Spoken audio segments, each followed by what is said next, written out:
Hello, I'm Tara Brabazon. I'm the Dean of Graduate Research at Flinders University, and welcome to Vlog 127, Structuring Your PhD for a Book.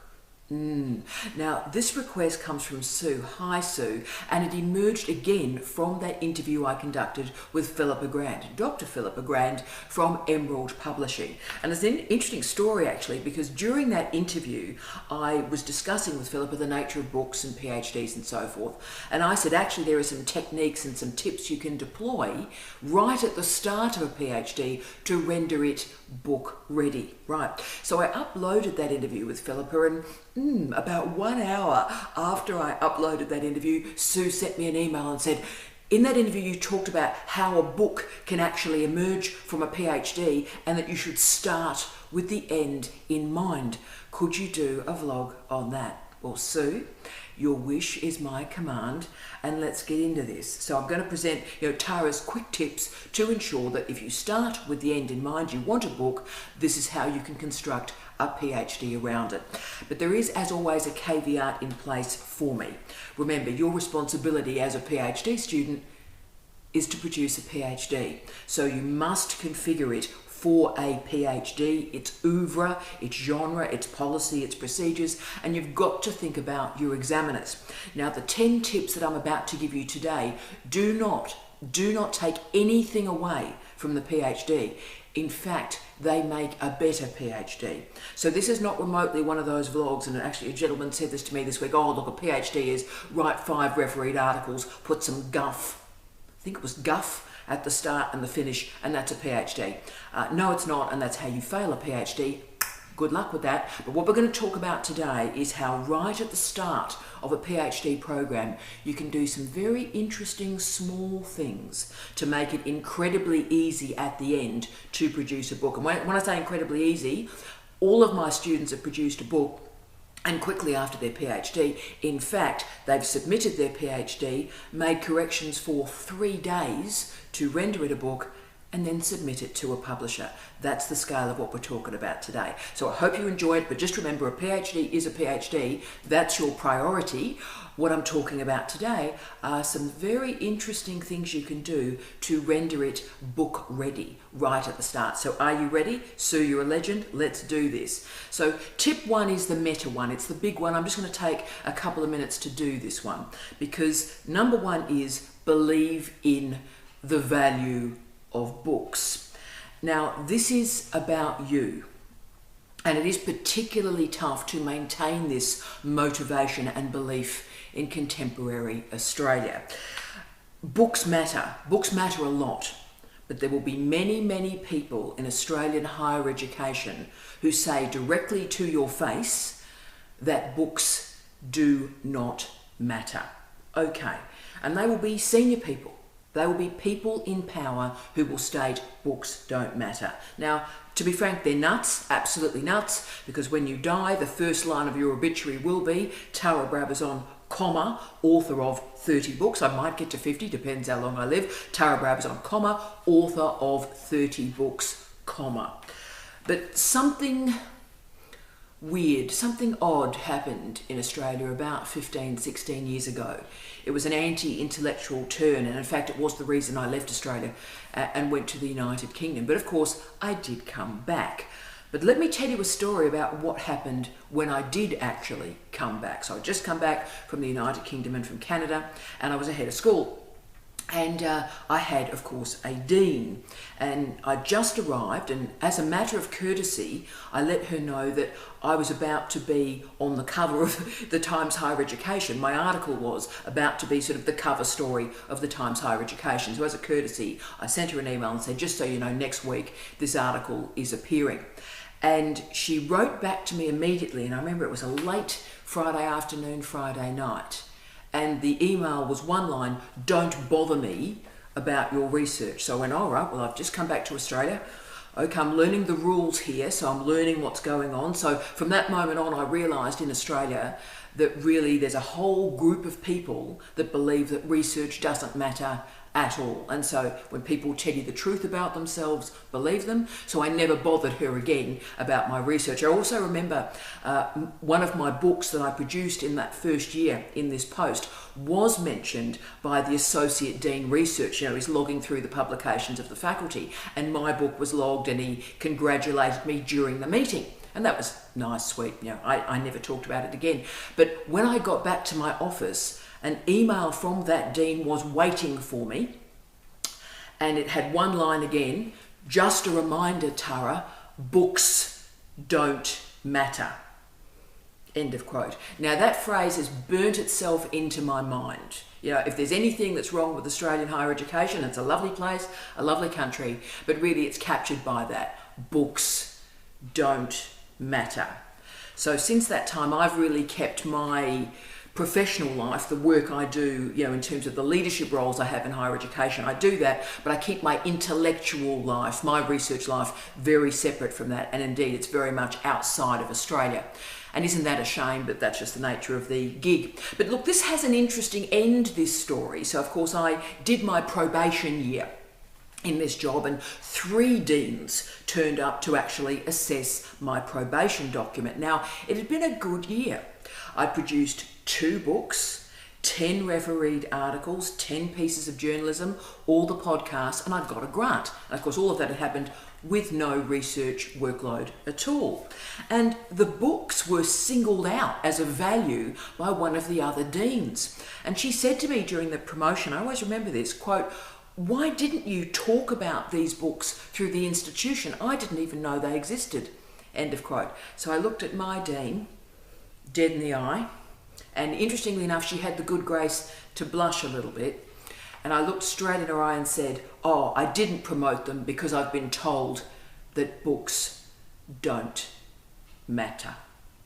Okay, so this first point is a crucial one. I need you to believe that books matter. It's useless thinking you want to write a book if people are knocking you and you start to believe what other people are saying. Books really matter. They are the spine of your career. And remember, my 20th book is about to be published. And let me tell you, when I keynote around the world, they provide my designation at Flinders University, and the first sentence of the introduction is author of 20 books. So books matter. You have to believe. You'll be in environments in Australian higher education where leaders say books don't matter. Do not believe them. Hold on to yourself. Hold on to what you want to achieve. Okay, that's an important one. So the motivation, books matter. 2, pick a supervisor who knows how to write books. Now, this is pretty straightforward, but it is actually important. You know, anybody can sort of teach the oeuvre or the genre of this is what an academic monograph looks like, okay? It's much better if you've done it because you actually know it's an experiential ideology. But look, you can probably know how a book is put together. We have 18,000 books in this house, so that, you know, you can get a sense about what a book actually is. But why you need a supervisor who is experienced in books is because they can introduce you to people. They know how to write a book proposal. They know how to write a book blurb. They know how to go through proofing. They know how to introduce you to people in the publishing industry.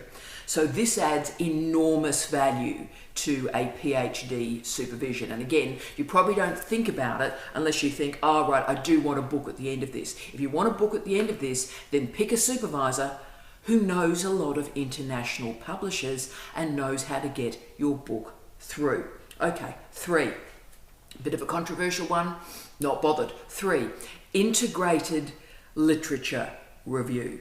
Do an integrated literature review. Now, I'm about to say something quite controversial that I rarely talk about, but I'm going to say it.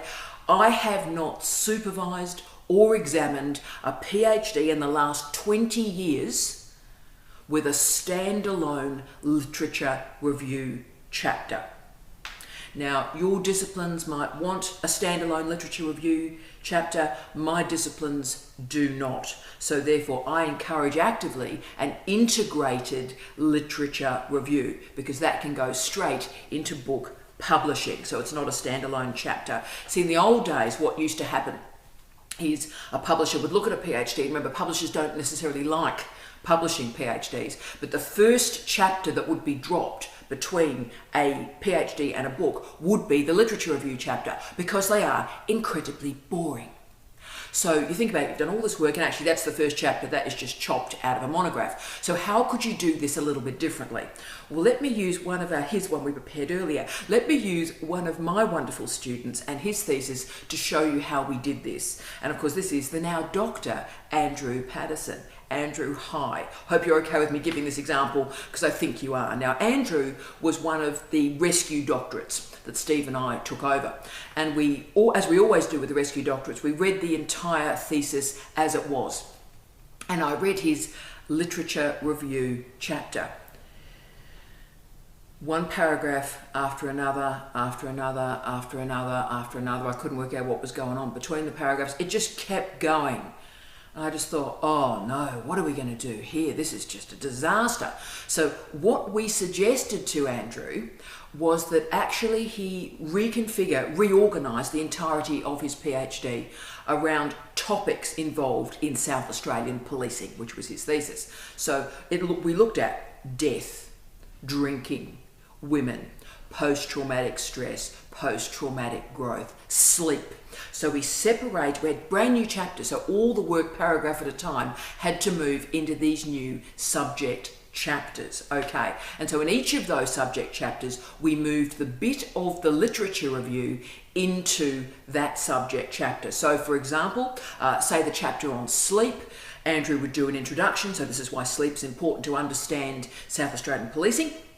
Then he would put in the literature review about sleep and policing, and then his innovative new research. So it's great because all the chapter talks to each other. So here's the literature, here is my innovation that transforms this literature. So it's all very sexy, all very integrated, all very convincing. So it was great for his thesis. It went straight through. The examiners loved that. That was great. But of course now he is producing a book. He is sending the thesis off on Monday.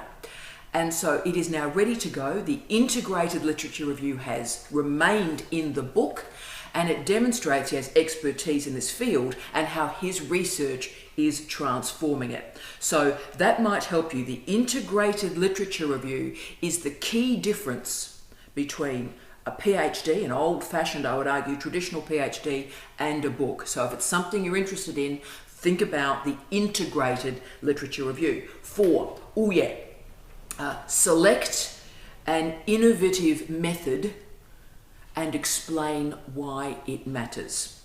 So this is the movement from the how of the method to the why of the methodology. This is really high-level work, but wow, it can pay off. Because the second most boring chapter in a PhD is the methods chapter. Because, like, how have you done it? Yawn, yawn, yawn, yawn, yawn. So obviously publishers are not terribly interested in that. But if you can pick an innovative method, particularly if you're working in an interdisciplinary field, and you demonstrate enthusiasm and energy and passion for this method, you show why this method is transformative, and particularly you show how it is transformative for the discipline, that makes an incredible difference. So methods are important, obviously. They're crucial in research because it's about repeatability, verifiability, accountability. So it's crucial. But if you can take one more step and show how this method is transformative for the discipline or the interdisciplinary field, then suddenly the method becomes incredibly attractive. And again, I'll give you another example of this from one of our former Flinders students, Dr. Michelle Jardon. We mentioned you last week, Michelle. It's all happening. Now, Michelle, as you may know, did this fantastic PhD on the art produced from women as they are released from prison. So a remarkable thesis, and of course that's about to become a book, so well done, Michelle. But her method chapter in it, which is about photo voice or photo voce, was really innovative, and she did something clever. She explored this really innovative method in and of itself, so that's great, but then demonstrated its value to the discipline of social work.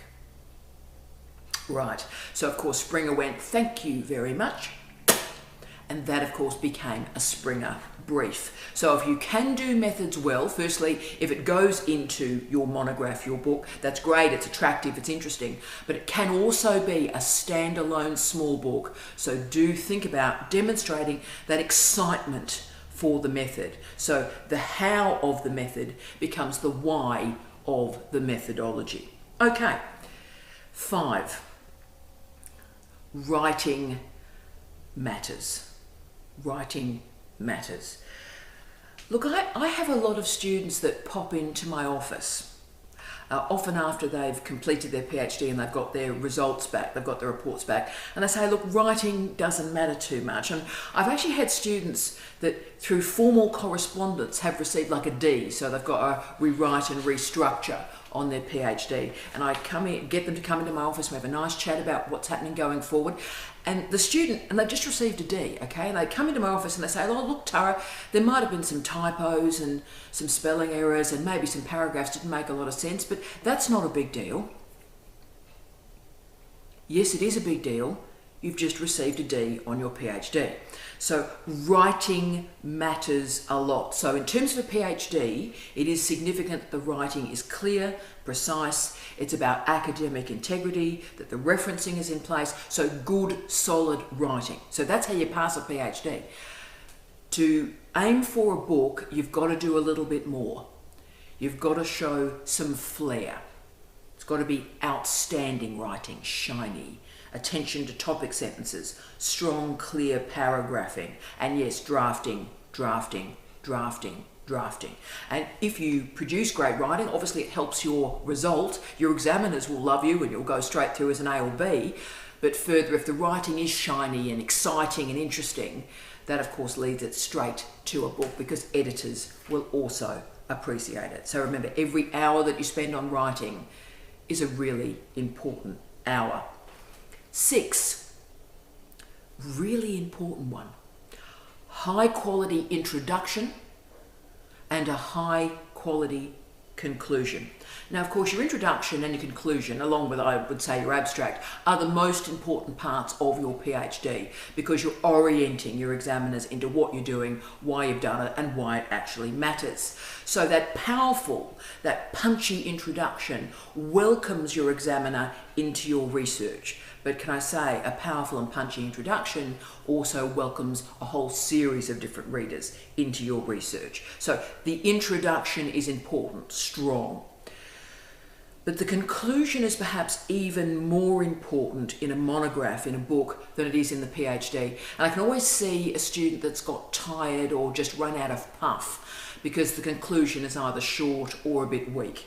Now, that might be okay, we can sort of get around that in a PhD, you'll get a major correction, sort out your conclusion. But if you want this to be a book, then your conclusion is everything because books end with a bang, not a whimper. So the conclusion has to be big, exciting, gutsy, why this research matters, why they should care, why they should give a damn. So powerful introduction, welcoming your readers into your research, and powerful conclusion that punches out why your work matters. 7, wow, this is the biggie, this is meta again. 7, focus on the why. Focus on the why. Now, theses have particular requirements. You need to be rigorous, you need to show academic and research integrity, and you need to present an original contribution to knowledge. That's what a PhD is. Now, all of those characteristics make a great PhD, but it's not quite enough to make a great book. What you have to do to move from significance and original contribution to knowledge into a book is explain to editors and explain to readers why I should care, why I should give a damn. Because remember, examiners have to read your work. We pay them to read your work, okay? So they read it because it's part of their professional contribution for which we are grateful. But remember, if you're going into a book, people have to pay for a book to read your words, okay? So it's got to be meaningful for them. It's got to be significant. So you need an overt answer to the question in the introduction and the conclusion. Why should I care? Why am I wasting 6 hours of my life with this book? Explain it to me. Justify it. That's what a book is. So some of that justification can come into the terrain of why now? Why this research matters really now? Or when you read this book, this is how your life, your profession, your research will transform. Explain it overtly to people. Stay with me, spend the 6 hours reading my book, and you know what? This is how your life or your career or your research will transform. So therefore, you need, as early as possible in your PhD process, a sense of who the audience is for your research. So yes, for a PhD, it's 2 examiners, and you need to remember that. 2 examiners, that's your audience. If you want to go into a book, the audience must be larger. So have a sense of that in disciplinary terms, in national terms, who you think will read this book. And that will transform how you frame and shape your language and your engagement with ideas. Okay. 8, hyper-current references. Hyper-current references. PhDs that take a long time have incredibly dated references. So once more, the long candidature is the gift that keeps on giving, because by the time you submit the PhD, it looks tired. And it looks tired because the references look tired. And that's sort of bad enough in a PhD, and you might just get away with it, although probably not these days. But you will never get away with it in terms of a book. Really, in terms of a book, I would argue between 1/4 and 1/3 of your references should come from the last 2 years. It has to be hyper current. So when any of us publish, and this is a tip and a trick, I don't know if you guys know about this, but the tip and the trick is just before you finally send that book to a publisher, the weekend before you send it on the Monday, you spend 2 10-hour days finding references from the last 2 months. So I go through Google Scholar, go through Google, and find absolutely hyper-current references and put them into the book. So when it's sent on Monday, it is shiny and fabulous and edgy and looks really new. So just in case you needed one more reason to deliver your PhD quickly, just remember you need those hyper-current references to transform the PhD into a book. 9, big one, great one. You must have a sense of what is your contribution to your discipline. Again, this is crucial for the introduction and the conclusion. It makes a very strong PhD if you have that meta sense, right? Well, what am I contributing to my discipline, to my field, to my profession? That makes a better PhD, but it is crucial if you're moving into a book. So how are you challenging, transforming your discipline? That matters. Are you making an interdisciplinary intervention? What is it? Why does it matter? Why does it matter now? How will it transform research going forward? Okay, 10, the final one. Don't bury the lead. Don't bury the lead. Yes, I've nicked that great cliche from journalism, of course, and I apply it to all my discussions of publishing, actually. So examiners will spend time trying to find the significant ideas. We are paying them. So they're with your thesis, they'll sit with your thesis, they'll be patient, and they'll try and look for the big idea. Oh, okay, right, well, okay, yep, there it is, good. So examiners will be more patient with you because they're examiners. Publishers, commissioning publishers, are very different. Now, in journalism, the big idea must be not only in the first paragraph, but if you can, it must be in the first sentence. Don't bury the lead. Have a great sense about what is your big idea?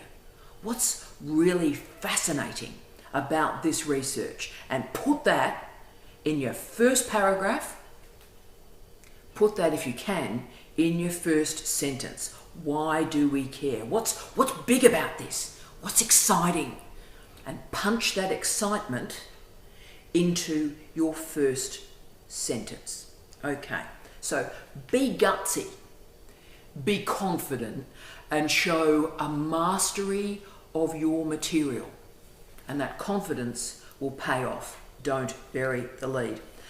So team, as you can see, these are the 10 principles I deploy from week 1, from day 1, when my students come to me and say, I want this to be a book. and a lot of my students do. So from day one, we implement these 10 very specialist ideas and look at maybe in some ways structural. So the integrated literature review, the long introduction, the long conclusion, but some of it is also meta. So throughout the candidature, having a strong sense of who your audience is, having a strong sense of your contribution to the discipline, not only knowledge, but your contribution to the discipline.